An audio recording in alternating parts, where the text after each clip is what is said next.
This is the JTV Caribbean News. I am Sean Rose. As Jamaica continues to work to tackle its severe crime problem, the country's government is looking to a new tool: mobile phones. In the next few months, the government will be launching a new app for Android smartphones that will allow citizens to report crimes or send information to police anonymously.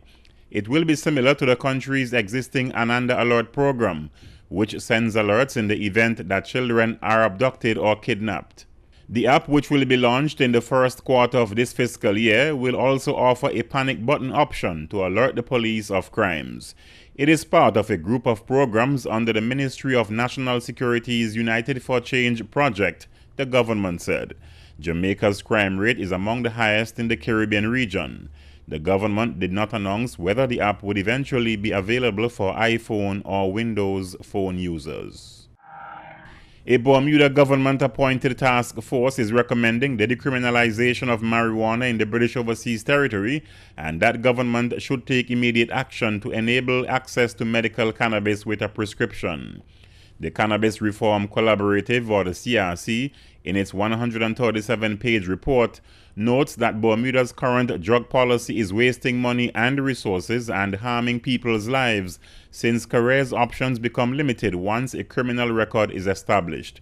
It said cannabis prohibition is not working. Bermuda's National Security Minister Michael Dunkley tabled the report in the Parliament last Friday, and among the recommendations are the introduction of a less punitive warning system and an end to racial profiling in the legal system, increasing the legal age for alcohol consumption to 21, and increased spending on cannabis education and prevention. The report finds that marijuana is gaining global prominence as a medicinal substance, and it calls on the Bermuda government to immediately allow its use with a prescription. The United States Coast Guard says it continues to make a dent in the illegal drugs trade, seizing an estimated $20 million worth of cocaine during operations in the Caribbean Sea. It said 1,327 pounds of cocaine was offloaded at the Coast Guard base over the weekend as part of the interdiction exercise Operation Unified Resolve. The Coast Guard said at least 2 suspected smugglers have been taken into custody. Commander Anthony Williams said this seizure highlights the hard work and dedication of crews in stopping the illegal flow of drugs in the Caribbean and reducing the destabilizing effects that drugs have on society. Last year, the Coast Guard said it removed $22 million in marijuana and $1.8 billion in cocaine throughout the Caribbean, and that Operation Unified Resolve contributes to the interagency results being achieved each and every day locally under Operation Caribbean Guard.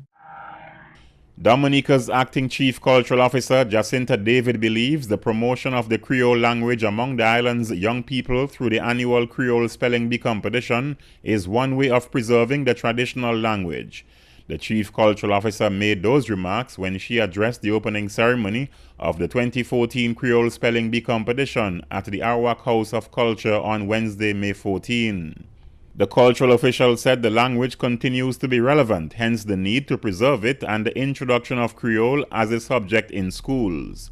David is concerned that if not propagated among the youth, the use of the Creole language may become extinct in Dominica.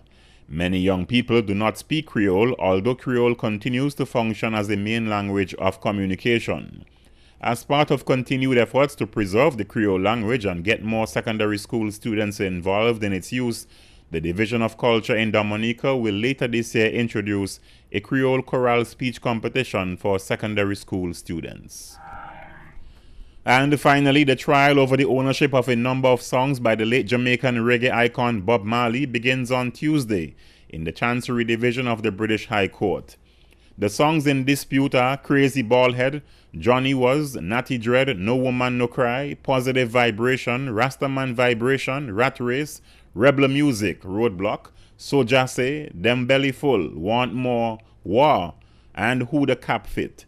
The website musicnews.com said the trial before Queen Counsel Richard Meade is over a number of important titles, the most significant of which is No Woman No Cry, Bob Marley's most famous song. The plaintiff, Cayman Music, is suing Chris Blackwell's Blue Mountain Music for misattribution and diversion of income, amongst other things, in an attempt to retrieve No Woman No Cry and other songs. Cayman are the original long-standing publishers of Bob Marley, the most successful black artist of all time. They represented his catalog from 1967 to late 1976. The defendants are the then publishing arm of Island Records and sometime publishers of various Bob Marley titles from the mid-1970s to late in his career.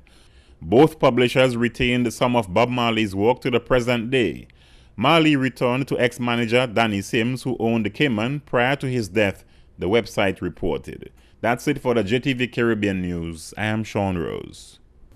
Coming up next on JTV News.